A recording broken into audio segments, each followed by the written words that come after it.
The story began with an old man who robbed banks simply because he enjoyed it, even in his 70s. He still walked out every day dressed in a sharp suit. He carried a handgun that he almost never used. He walked into banks calmly and walked right back out the same way. The man who treated bank robbery like a lifestyle was named Forrest. Forrest had an unusually relaxed way of robbing banks. He never yelled. He never acted violently. Every time he entered a bank, he handed the teller a small note first. The note simply said, "I'm robbing the bank, and I have a gun." He was always polite to female tellers. He treated male employees the same way. He spoke slowly and calmly the entire time. Once Forrest showed the gun on his waist. The manager quietly cooperated. The two of them walked into the office together.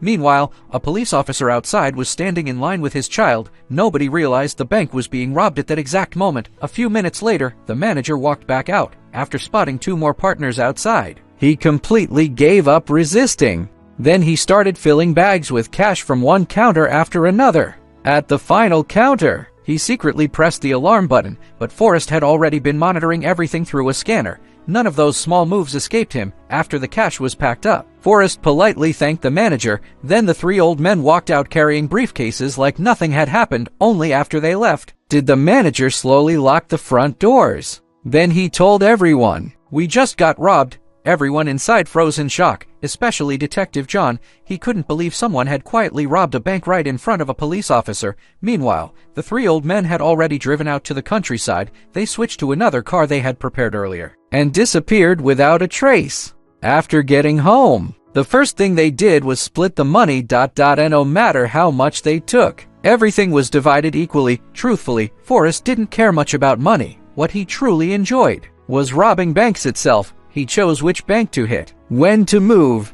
and he was always the first one inside.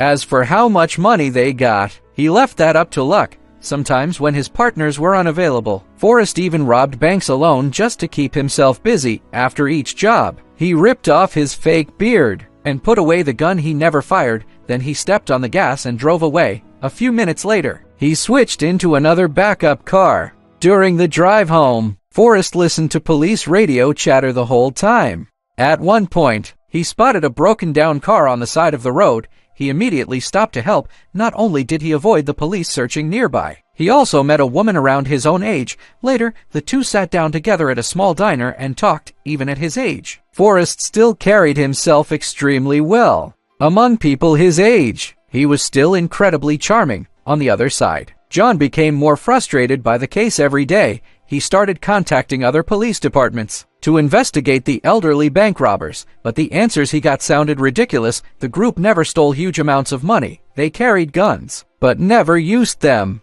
The robberies rarely caused injuries or violence because of that. Many banks and police departments never took the cases very seriously. That also meant there were very few useful leads, but the deeper John investigated, the more shocked he became. He discovered that Forrest had robbed nearly every small bank nearby. Some banks had even been robbed more than once. After reviewing the numbers, John could barely believe it. In just 2 years, Forrest and his crew had robbed 93 banks combined. But what confused John the most was how the victims described Forrest. Many people who got robbed said he was surprisingly polite. Meanwhile, Forrest continued enjoying life like nothing was wrong. Robbing banks made him happy. Spending time with Jewel made him happy too. Jewel never knew what Forrest actually did for a living. She only knew he traveled around constantly. Jewel owned a farm she had bought through loans, but now that she was older, money had started getting tight. She had already begun thinking about selling the farm, watching the horses run freely across the land. Forrest suddenly came up with a new idea.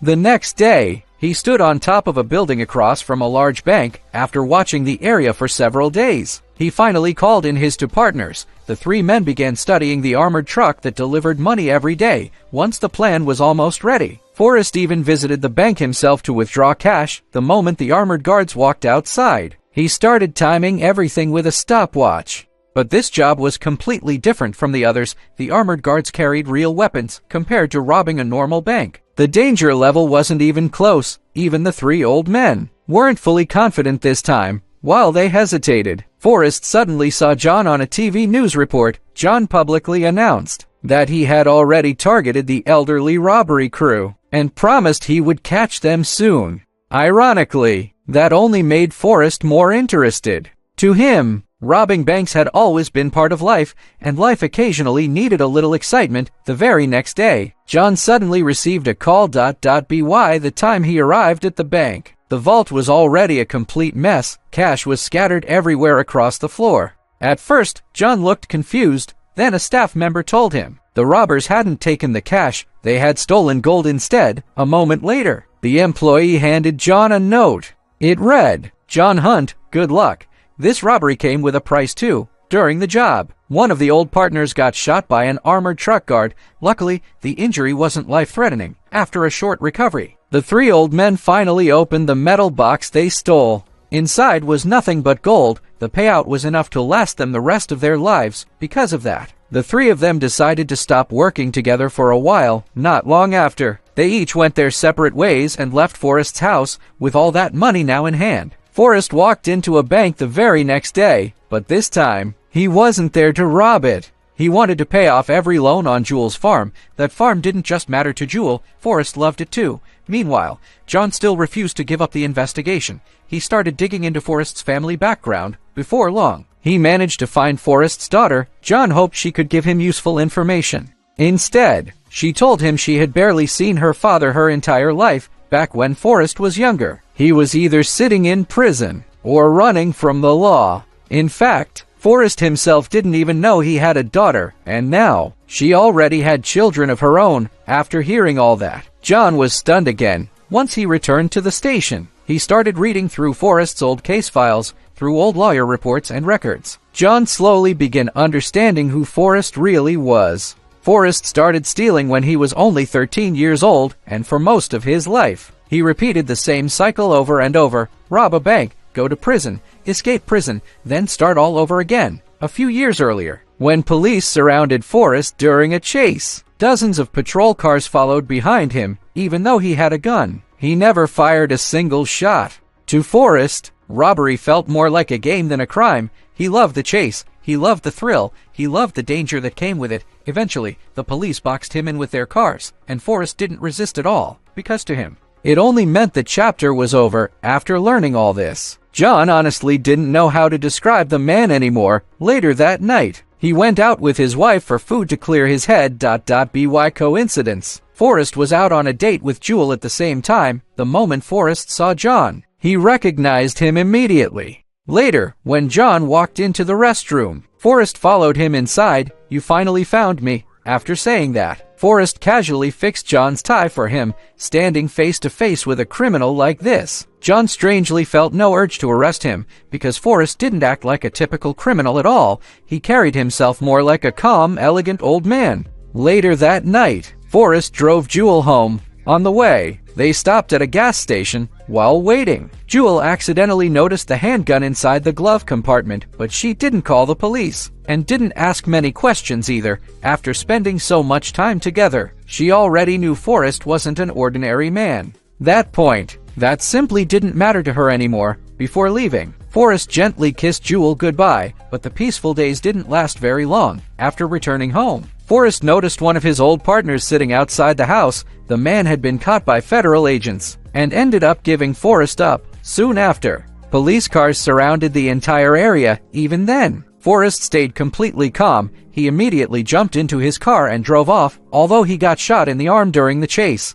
he still managed to lose part of the police convoy. A short while later, Forrest hijacked a private car at a street corner. After making sure the area was temporarily clear, he let the mother and son inside go unharmed. Then he drove away alone. First, Forrest planned to hide out at Jewel's farm for a while, but after arriving near the property, he changed his mind. He didn't want to drag Jewel into his problems. Late that night, Forrest rode a horse around the farm area alone. Not long later, a large number of police cars arrived anyway. The moment he saw them, Forrest realized Jewel would soon get dragged into the investigation too. The end. He chose to turn himself in, and just like that, 74-year-old Forrest entered prison for the 17th time. Not long afterward, Jewel came to visit him. Forrest didn't look disappointed at all. Instead, he handed Jewel several pages of handwritten notes. The papers detailed all 16 of his prison escapes. In one escape, he secretly built a small boat inside the prison. Using spare bits of time over several months, Eventually,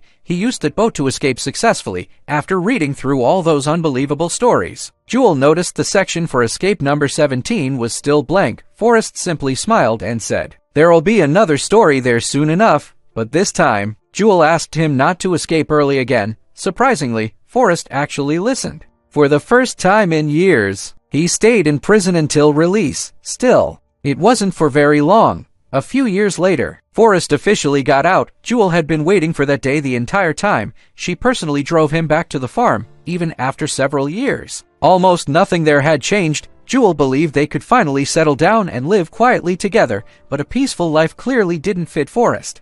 The very next day, he walked into another bank wearing a clean suit, according to later reports. Forrest robbed 4 banks in a single day, and when police arrested him again, he still had that same smile on his face. He carried a gun, but never fired it. He stole money, yet often never spent much of it. He stayed polite during every robbery. He stayed calm every time he got caught. For Forrest, constantly moving around was its own kind of freedom, and chasing new thrills was what made life interesting. He had been betrayed by old partners. He had been tied down by love before too. But no matter what happened, Forrest always stayed relaxed and free-spirited. Most people spend their whole lives chasing money, but Forrest spent his entire life proving that some people become addicted to the feeling of truly living. He knew every robbery could eventually lead him back to prison, yet he still walked into banks again and again. By the end of the movie, you realize some people simply exist, but others, even in their 70s, are still chasing the life they truly want.